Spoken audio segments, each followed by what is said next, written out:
नमस्कार, स्वागत है हमारे YouTube चैनल न्यू सक्सेस मंत्रा में। आज हम लोग देखेंगे प्रोनाउन का एक बहुत ही इम्पोर्टेंट टॉपिक जिसका नाम होगा रिफ्लेक्सिव प्रोनाउन। एक्चुअली ये प्रोनाउन का प्रकार है और प्रोनाउन के प्रकार में हम लोग इम्फेटिक प्रोनाउन पढ़ लिए हैं, पढ़ते हम लोग आज reflexive pronoun.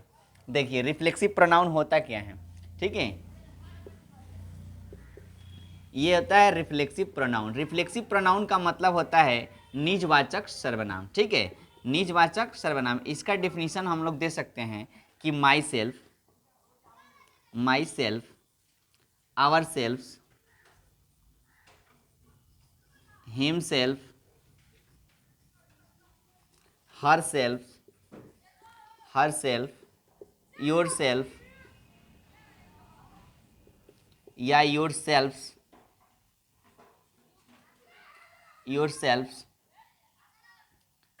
comma themselves and itself are called reflexive pronoun, when they are used for the sake of emphasis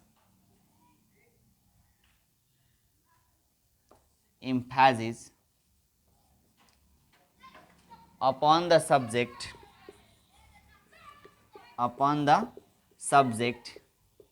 and done by the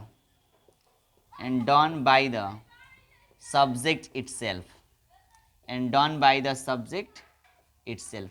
simple हमने रिफ्लेक्सिव प्रोनाउन का परिभाषा समझा कि myself, our self, himself, herself, yourself, themself and itself are called reflexive pronoun when they are used for the sake of emphasis upon the subject and done by the subject. जब इसका प्रयोग खुद स्वयं अपने आप का बोध कराने के लिए किया जाता है ना, तब इसको हम लोग रिफ्लेक्सिव प्रोनाउन कहते हैं, ठीक है। अब इसका एग्जाम्पल हम लोग थोड़ा सा देखते हैं। एग्जाम्पल में आपका हो जाएगा जैसे यू रियून योर सेल्फ। हमने क्या लिखा है, यू रियून योर सेल्फ, यानी तुम अपने आप को क्या करते हो, रियून करते हो। रियून यानी होता है बर्बाद करते हो। तो देखो भाई यहाँ पे हम लोग एक्चुअली इम्फेटिक प्रोनाउन और रिफ्लेक्सिव प्रोनाउन दोनों में सेल्फ या सेल्फ्स वाले शब्द आते हैं, लेकिन कब आपका जो है रिफ्लेक्सिव प्रोनाउन होगा, कब इम्फेटिक प्रोनाउन होगा, ध्यान दीजिएगा। जब भी सब्जेक्ट के बाद अगर सेल्फ या सेल्फ्स वाले शब्द आते हैं तो वो इम्फेटिक प्रोनाउन में होता है, ठीक है। जब भी सब्जेक्ट के बाद सेल्फ या सेल्फ्स वाले शब्द आते हैं तो वो इम्फेटिक होता है, लेकिन वर्ब के तुरंत बाद अगर आए ना सेल्फ्स, ये आपका रियून क्या है, वर्ब है, और वर्ब के बाद तुरंत बाद अगर सेल्फ वाले शब्द आते हैं तो उसको हम लोग रिफ्लेक्सिव प्रोनाउन में समझते हैं, ठीक है। तो इसमें आपको कोई दिक्कत नहीं होगा। इस तरीके से और भी लिख सकते हैं, आई रिकॉग्नाइज माई सेल्फ, मैं अपने आप को क्या करता हूँ, पहचानता हूँ। तो यहाँ पे रिकॉग्नाइज जो कि क्रिया होता है और इसके तुरंत बाद सेल्फ वाले शब्द आया ना, तो सेल्फ वाले शब्द आया तो ये क्या है आपका जो है माई सेल्फ जो यहाँ पे होगा ना, वो इसको हम लोग रिफ्लेक्सिव प्रोनाउन कहते हैं। तो ये भी रिफ्लेक्सिव प्रोनाउन, यहाँ भी आपका रिफ्लेक्सिव प्रोनाउन हुआ। रिफ्लेक्सिव प्रोनाउन का जो पहचानने का जो आसान सा तरीका है ना, वो है कि जब भी क्रिया के तुरंत बाद अगर सेल्फ या सेल्फ्स वाले शब्द आते हैं तो उसको रिफ्लेक्सिव प्रोनाउन हम लोग कहते हैं, ठीक है। समझ में आया ना? चलिए, उम्मीद करते हैं इसमें आपको कोई दिक्कत नहीं होगा, आसानी से रिफ्लेक्सिव प्रोनाउन समझ गए होंगे, ठीक है। अब इससे कुछ रूल्स होता है जो कि बहुत ही कमाल का नियम है, उसको देखिएगा और वहाँ से सवाल आपके एग्जामिनेशन में बनता है। हम आपको बताएंगे, देखिए बहुत बढ़िया से। यहाँ पे हम आपको पता होना चाहिए कि एक वर्ब को इसके लिए कुछ खास वर्ब्स है। जैसे मान लीजिए कि आपका एवेल है, एवेल का मतलब होता है लाभ उठाना, ठीक है। इसी तरह आपका कंसीडर है, क्या है, कंसीडर है। इसी तरह आपका इंजॉय है। ये सभी अगर वर्ब के तरह यूज होंगे ना, इंजॉय है, ठीक है। इसी तरह आपका अप्लाई है, ठीक है, ये है।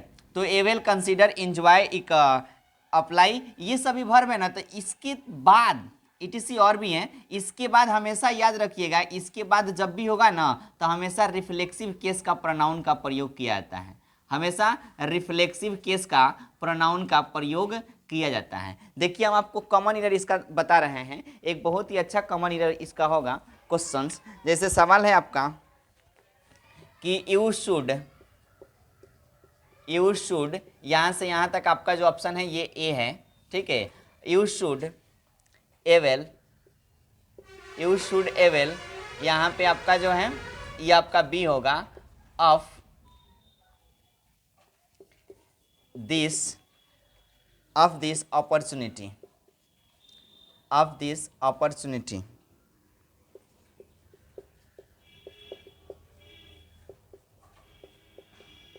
ये आपका नो एरर डी है। सवाल देखिए, बहुत ही अच्छा सा सवाल है। यहाँ पे आपको बोला है ना कि इसका रूल याद रखिए। रूल क्या है कि जब भी अगर वाक्य में वर्ब हमको दिखाई देता है, कौन सा वर्ब, जैसे avail, consider, enjoy, apply, etc. और भी कुछ वर्ब हैं, तो इनके बाद हमेशा कौन सा केस का प्रोनाउन का प्रयोग किया जाता है, रिफ्लेक्सिव प्रोनाउन का, सॉरी केस नहीं, रिफ्लेक्सिव प्रोनाउन का प्रयोग किया जाता है। आपने क्या करो, इसको रट लो, और ये बहुत इंपॉर्टेंट चीज है और यहाँ से सवाल बनता है आपके एग्जामिनेशन में। जैसे सवाल बोला है कि you should avail of this opportunity, है ना, you should avail of this opportunity. यहाँ पे देखो एवेल है, हमको दिखाई दिया एवेल, कंसीडर, एंजॉय, अप्लाई, इसके तुरंत बाद हमें रिफ्लेक्सिव प्रोनाउन देना होगा, एकदम बिल्कुल। तो यहाँ पे देखिए, यहाँ पे जो आपका सब्जेक्ट है ना उसी के अकॉर्डिंग दिया जाएगा। जैसे आई होगा तो आई के संग माई सेल्फ दिया जाएगा, यू है तो यू के साथ योर सेल्फ दिया जाएगा, समझे ना। तो यहाँ पे यू शुड एवेल, यहाँ पे देखिए ऑप्शन नंबर क्या है, बी। बी में गलत है ना, बी में क्या होना चाहिए, ऑप्शन नंबर बी में गलत है, तो यही हमारा क्या होगा, आंसर होगा। और एवेल के तुरंत बाद क्या होना चाहिए, एवेल के तुरंत बाद हमें योर सेल्फ लिखना होगा, क्योंकि यू के अकॉर्डिंग यहाँ पे क्या आएगा, योर सेल्फ आएगा। अगर आई होता तो माई सेल्फ होता, ही होता तो हिम सेल्फ होता, ऐसे कुछ। तो यू है तो यू के अकॉर्डिंग आप एवेल के तुरंत बाद क्या लिख सकते हैं हम लोग, योर सेल्फ लिख सकते हैं, या फिर योर सेल्फ्स भी लिख सकते हैं। इसीलिए गलती किस में है, बी पार्ट में गलती है। सो हमारा आंसर क्या होगा, बी होगा। उम्मीद करते हैं अच्छे से समझ में आ गया है।